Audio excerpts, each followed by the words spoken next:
Hello, I'm Avis Kalfsbeck, and this is the Peace is Here podcast. Welcome to Peacewarts, School of Peacecraft and Inquiry, where we practice the skills of peace through short classes. We take the peace work seriously, but not ourselves. If you're joining us mid-school year, you're not late. Orientation begins at episode 198.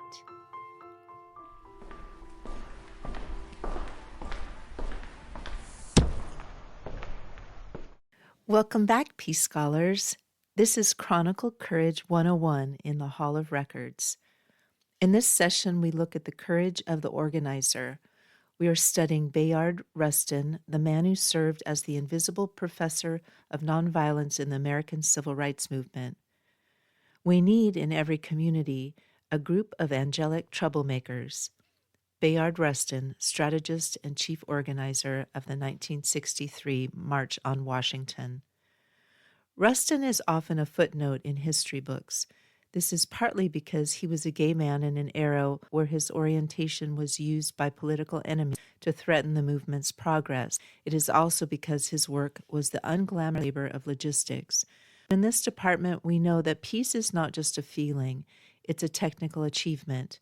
Rustin was the engineer who proved that nonviolence is a science of coordination. History. Bayard Rustin understood that for peace to be effective, it must be more disciplined than war. He didn't just advocate for nonviolence, he drafted the manuals for how to execute it under extreme pressure. The logistics of the march. We remember the I Have a Dream speech, but we must also remember the 8th floor headquarters in Harlem, where Rustin organized the 1963 March on Washington in just 8 weeks. This was a master class in living architecture. He had to coordinate the transport of 250,000 people, manage 2,000 marshals trained in de-escalation, and track the arrival of over 800 buses. Rustin knew that if a single part of the logistics failed, if people were hungry, if the sound system broke, or if the security was reactive, the peace would collapse. The science of simulation. Rustin helped pioneer a form of training called sociodrama. These were not just talks, they were high-intensity simulations. In workshops led by Rustin and his colleague James Lawson, students would sit at mock lunch counters while their peers yelled slurs, blew smoke in their faces, and physically jostled them. The goal was to build muscle memory. Rustin understood that in the heat of a conflict, the human body defaults to fight or flight. By practicing the pause, learning to look an attacker in the eye with calm and dignity while being insulted, the activists were building an internal architecture that could not be breached. They were learning to break the physics of escalation by refusing to mirror the violence being thrown at them.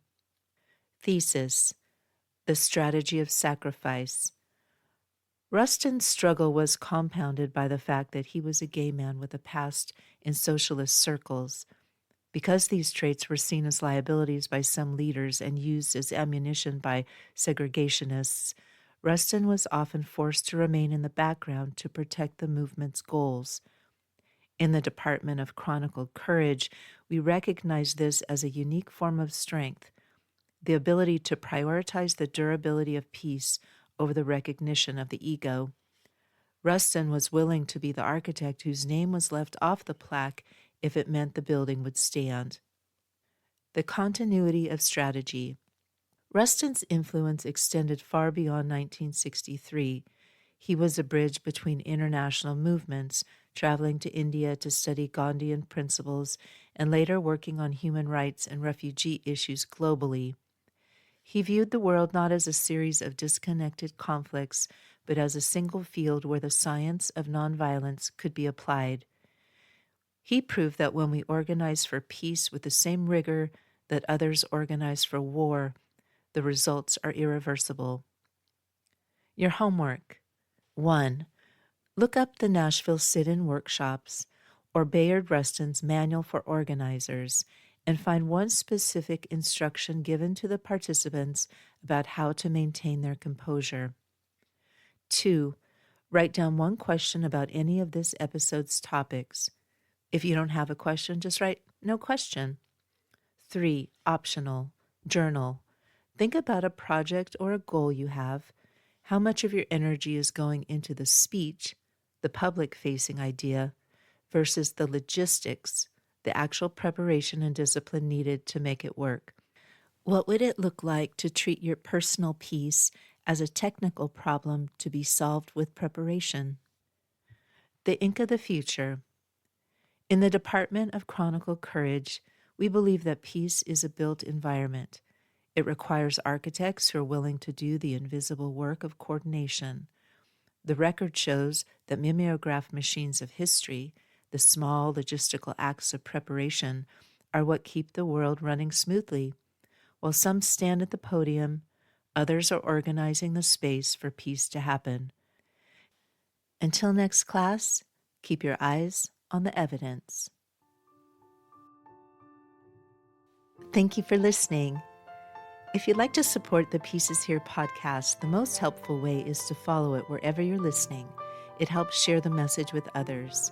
You can also support this piece work at my Patreon for $4 a month, about what a used paperback goes for these days. Just go to Patreon at patreon.com/Avis Kalfsbeck. That's AVISKALFSBEEK. My most recent book is Mana Mutante, a best friend eco-fiction novella about food systems, featuring Tilly, Camas, Pedro, and the rest of the gang. It's book 6 in the Pedro the Water Dog Saves the Planet series and is available wherever you buy books. You can find all of my peace projects and stay in touch at aviskalfsbeck.com. Music is by Javier Peque Rodriguez. Sound effects are from Pixabay. Regarding peace, we need not delay or despair. We are not late. We are right on time to love. We are all scholars of peace. Listen for the peace.